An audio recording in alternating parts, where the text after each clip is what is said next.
The first time Kelsier hands Vin a vial of metal flakes suspended in alcohol, she has no idea what she's looking at. She knows it's Allomancy. She knows it's dangerous. She knows that if the Steel Ministry finds out she can do this, she's dead. But she doesn't know what any of it means yet. Iron, steel, tin, pewter, copper, bronze, zinc, brass. 8 flakes of metal in a tiny glass vial. The whole economy of power in the final empire, reduced to something you could swallow in a single gulp. I remember reading that scene for the first time and thinking, this is either going to be brilliantly simple or unbelievably complex. It turned out to be both.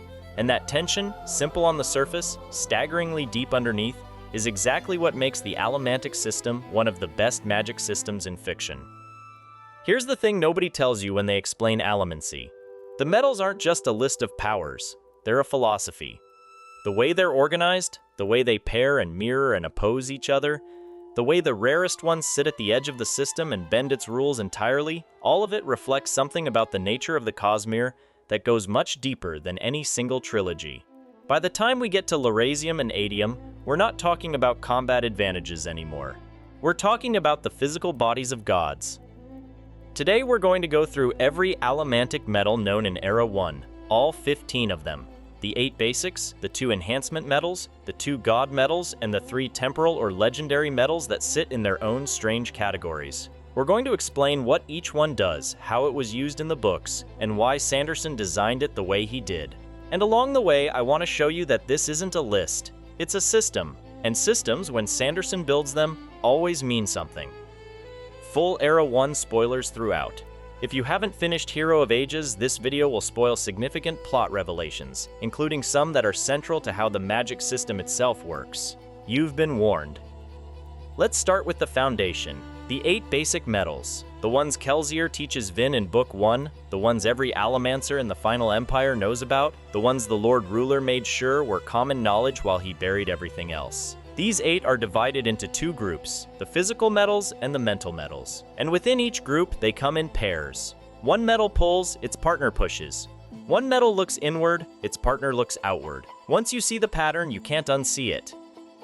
Iron is the first physical metal. A misting who burns iron is called a lurcher. What it does is simple and elegant. It lets you pull on nearby metal objects, drawing them towards you. If the object is lighter than you, it comes flying at you. If the object is heavier, you get pulled toward it instead.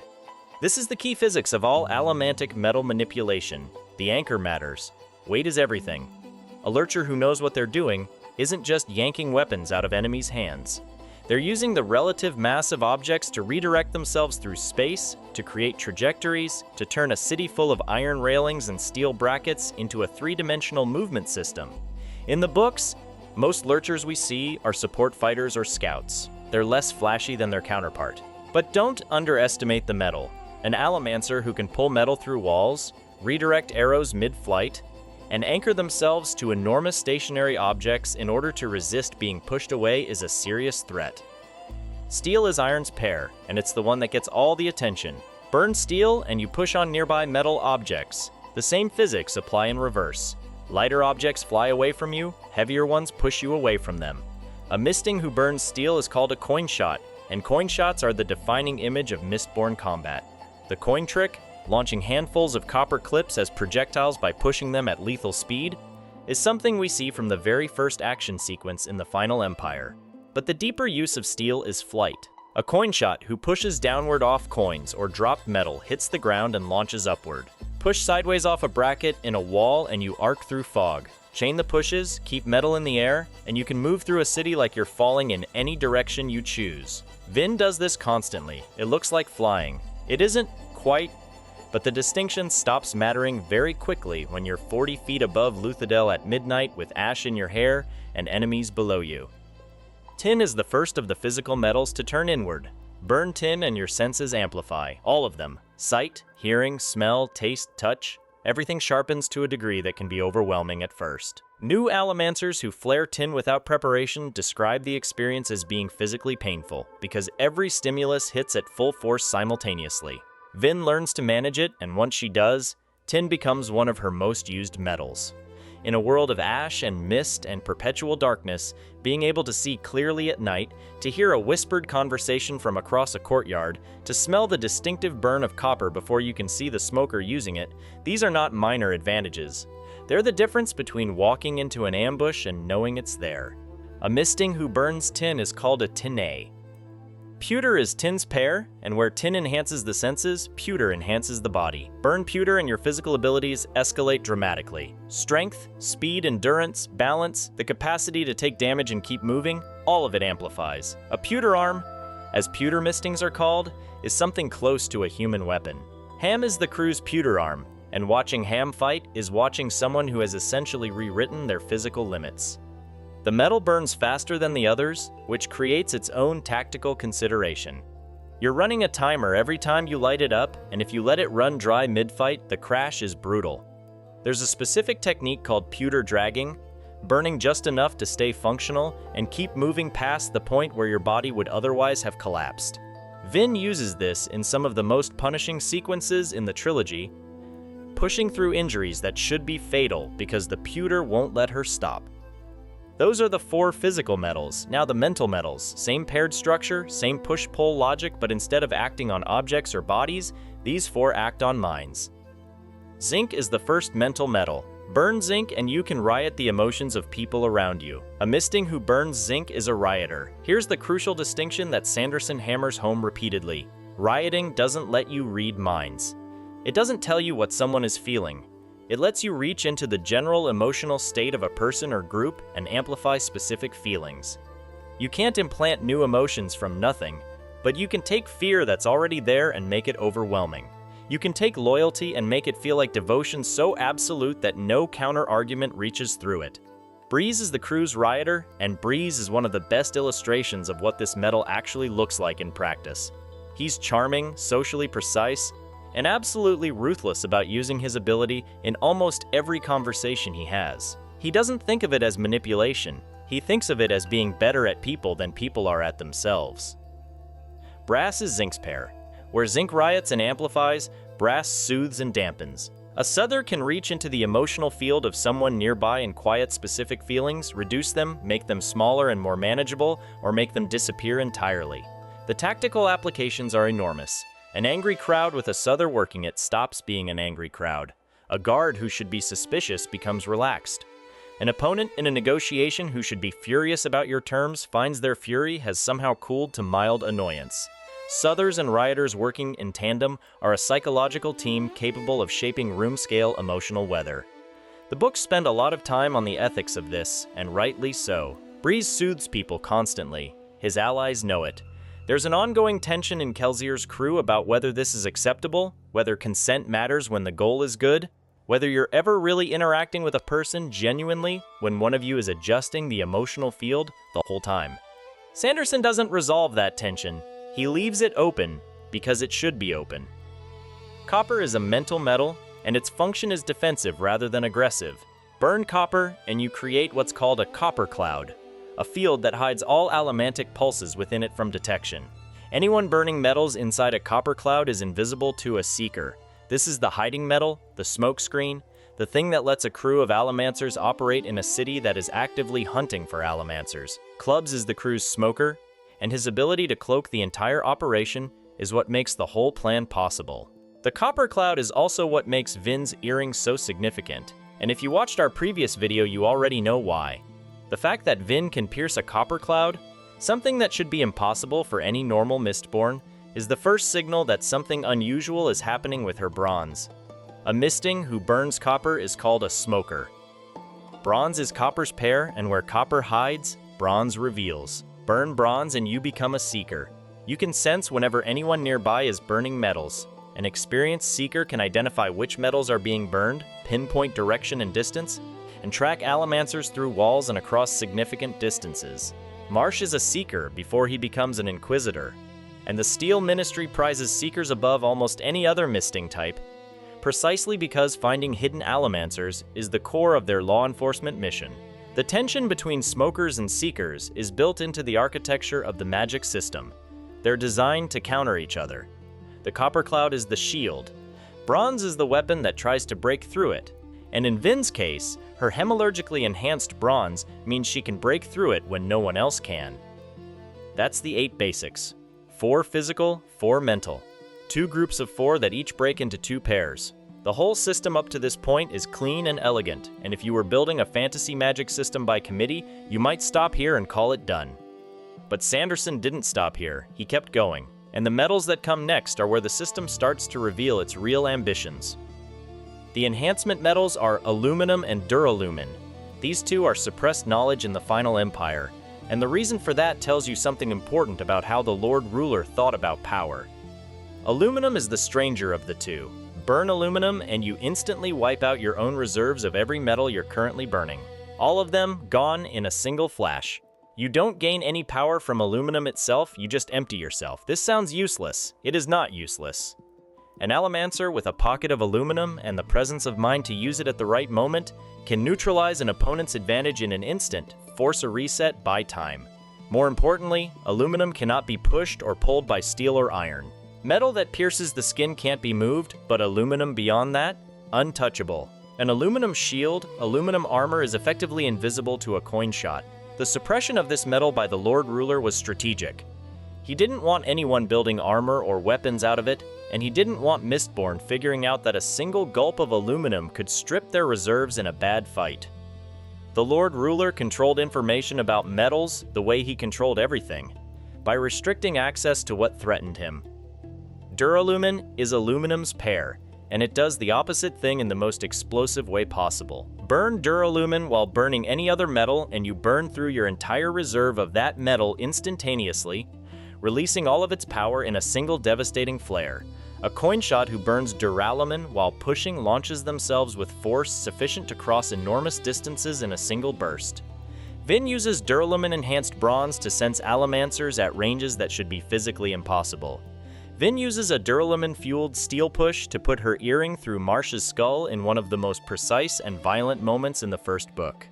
The catch is the same as aluminum's catch, functionally. You're burning your reserves completely. After a duralumin burn, you're empty. You have one shot. You had better make it count. Now we get to the temporal metals, and the god metals, and the metals that the characters in Era 1 spend most of the trilogy not fully understanding. This is where the system leaves the clean paired logic behind and starts doing something more philosophically ambitious. Gold is the first temporal metal the books reveal. Burn gold and you see a vision of yourself, specifically of who you could have been if you had made different choices. Not your past, exactly. More like a parallel self, a version of you walking a different path, rendered visible for a painful moment. The vision is deeply personal and deeply destabilizing. Vin burns gold once, and the experience shakes her because what she sees is a version of herself that never suffered the way she suffered, never had to learn the lessons pain forced on her. Gold's allomantic effect is almost meditative in nature compared to the combat applications of most metals. It's the metal of self-examination. It asks, who else could you be? The implication is uncomfortable. The answer is usually that you couldn't go back to being that person even if you wanted to. A misting who burns gold is an augur. Electrum is gold's pair, and its function is similar but directed differently. Where gold shows you yourself in the past or an alternate version of yourself, Electrum shows you your own future. More precisely, it shows you possible futures that branch from your immediate present, creating a flickering field of potential actions and outcomes in your direct vicinity. The combat application of Electrum is specific and significant. It is the counter to Adium. An Allomancer facing someone burning Adium, which we'll get to in a moment, seems nearly unbeatable because Adium lets you see opponents' movements before they make them. But if you burn Electrum, your own future shadow fills the field as well, and the Adium user can no longer distinguish which shadow is real. The Lord Ruler suppressed Electrum deliberately, and the reason is obvious once you know. He didn't want anyone to have a counter to Adium. Adium was the Lord Ruler's economy. Adium was his control. A metal that neutered Adium's tactical advantage was politically unacceptable. A misting who burns Electrum is an oracle. And now we have to talk about Adium. If the 8 basic metals are the foundation of Allomancy, and the enhancement metals are the structure, Adium is the ceiling. Burn Adium, and you see a few seconds into the future. Specifically, you see a silver shadow of every person and object around you, playing out their immediate next actions just ahead of the present moment. You know where the sword is going before it moves. You know which direction the Mistborn is going to push before they've made the decision. You know the exact arc of the coin before it leaves the hand. Against someone who doesn't have Adium, a Mistborn burning Adium is nearly unbeatable. They cannot be hit. Every attack lands, because they've already seen the opponent's defensive response and adjusted for it. The strategic and economic value of Adium in the Final Empire cannot be overstated. The Lord Ruler didn't use Adium as currency because it was pretty. He used it because it was power, the most distilled military power in the system, and controlling its supply meant controlling the upper limit of anyone else's capability. The pits of Hathsin existed to mine Adium. Great houses measured their standing by how much Adium they could hoard. The entire Ska labor apparatus fed in part into keeping those pits productive. Here's the thing about Adium that the books eventually reveal, and this is the detail I find most important about the whole metal. Adium is not really an allomantic metal. It doesn't belong on the table. It's a god metal. It is literally a piece of Ruin's body, condensed into physical form in the pits of Hathsin. Preservation stole a portion of Ruin's power during their ancient struggle and used it to create those beads, both to deny Ruin access to that chunk of his own strength and to create the tactical resource of Adium Seers as a defense mechanism, an army of soldiers who could burn away Ruin's power in a final confrontation. The allomantic effect of Adium, seeing the future, is the nature of Ruin expressed as a metal. Ruin is entropy, the driving force of ending, and what does entropy have if not perfect knowledge of how things will conclude? Sanderson built the metaphysics of the Cosmere into the properties of the metal. Once you understand this, Adium stops being a combat buff and starts being a fragment of a god's cognition. A misting who burns Adium is called a seer. Maladium is Adium's alloy, and it is the metal Kelsier calls the 11th metal, the supposed secret weapon that will let him kill the Lord Ruler. The legend of the 11th metal gets Kelsier killed, in a sense. Not because Maladium is useless, but because it doesn't do what the legends say it does. Burn Maladium and you see a vision of someone else, specifically who another person was in the past, or possibly who they could have been under different circumstances. The exact effect is ambiguous even in canon. What it doesn't do is reveal a weakness in the Lord Ruler's immortality or give you the key to defeating him. Kelsier burns it, sees something, and doesn't fully understand what he's seeing. The legends surrounding Maladium were, according to Saz's later research, almost certainly fabricated by Ruin to help drive Kelsier toward attacking the Lord Ruler, because Ruin needed the political upheaval of the collapse to set his escape plan in motion. The 11th metal is, in a sense, a lie that Ruin told the world, shaped just carefully enough to be useful to him. It's a spectacular illustration of how Ruin operates. He doesn't make things up from nothing. He takes something real, a genuine metal with a genuine effect, wraps it in legend, and lets ambitious people do his work for him. And then there is Lerasium. Lerasium is the other god metal, the pair of Adium, the physical body of preservation rather than ruin. And what Lerasium does is the most important thing any substance in the Mistborn world can do. Burn a bead of Lerasium and you become a Mistborn. Any person, regardless of bloodline, regardless of existing allomantic ability, is transformed by Lerasium into a full Mistborn with access to every metal. This is not a buff or an enhancement. This is a fundamental rewriting of your spiritual DNA. Your spirit web, the metaphysical blueprint of who you are, is overwritten to include the full allomantic potential that would normally only come from being born into the right lineage. This is where the original Mistborn came from. The Lord Ruler, when he ascended and took up the power of preservation at the Well of Ascension 1,000 years before the trilogy, used Lerasium to create his first generation of loyal Allomancers. He gave beads to his followers. Their children were Mistborn and Mistings. The entire hereditary Allomantic bloodline of the Final Empire descends from that single act of distribution. Every Mistborn is, in some ancestral sense, a child of Lerasium, and Lerasium is the body of a god. I want to stop here for a moment and say something directly about the design of this system, because it's the thing I keep returning to when I think about what Sanderson accomplished with Allomancy. The 8 basic metals are tools.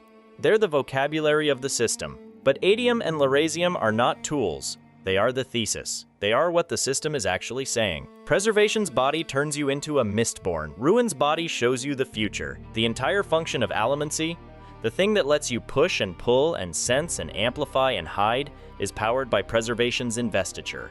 Every time an Allomancer burns metal, they are burning a gift that Preservation built into the structure of the world.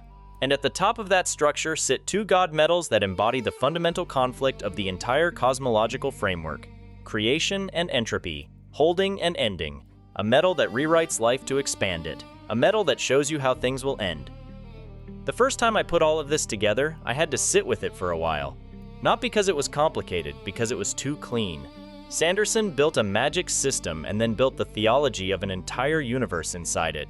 The powers the characters use to fight and steal and manipulate and survive turn out to be, at the metaphysical level, fragments of the divine struggle that created their world. Every Allomancer is, in the most literal sense, drawing on the body of a dead god. Every coin shot who launches themselves off a dropped coin in a dark alley in Luthadel is performing an act that is downstream of preservation's sacrifice. They don't know this. They can't know this. But it's true anyway. And here's what that means for how you read the trilogy. Vin is preservation's chosen successor from the very beginning, and her entire character arc, the girl who was taught never to trust anything, who learned to hide and survive and not believe in anything larger than the next day, is the arc of someone who has to learn to embody preservation. Not control, not power over others, preservation. The instinct to hold what exists, to protect, to refuse the entropy that ruin represents. The magic system isn't just backdrop, it's the character arc. The metals she burns, the way she burns them, what she learns to do with them and what she refuses to do, all of it is her learning, slowly and painfully, what she actually is. There is one thread I want to leave open before we close, and it connects to something the later Era 2 books begin to pull on. The metals known in Era 1 are not all the metals. The full Allomantic table has 16 slots, and adium and maladium, it turns out, don't actually belong there. They're god metals occupying positions that properly belong to other metals, metals that the Lord Ruler suppressed, metals that nobody in Era 1 even knew existed. The Era 2 metals, cadmium and bendalloy and chromium and nigrosyl, were always there in the system structure. The table was always complete. The Lord Ruler just didn't let anyone see the whole thing. And if the metals you don't know about can be as consequential as adium proved to be, as central to the entire cosmological design as Lerasium turned out to be, then the question the later books invite is simple and enormous. What else is sitting in that table that we haven't understood yet? What does the full Allomantic system look like when nobody is hiding pieces of it? That's a question for Era 2 and beyond. That's a different video, maybe several. But what I'll say in closing is this. Sanderson gave Vin a vial of 8 metal flakes and built an entire theology inside it. The 8 became 15 when you count the god metals and the suppressed knowledge. The 15 reveal, when you look at them closely, a system that is not just about power but about the nature of existence on Scadrial, about 2 divine forces that shaped a world and then became its metals and its mists and its magic. The simplest magic system in the Cosmere is also, underneath, one of the most philosophically complete things Sanderson has ever built. If you want to dig into any of these metals individually, specifically the god metals and what Lerasium means for the wider Cosmere, let me know in the comments. I read everyone. And if you're new here, and this is the first video of ours you've watched, welcome. We go deep on this channel, every time. Stick around.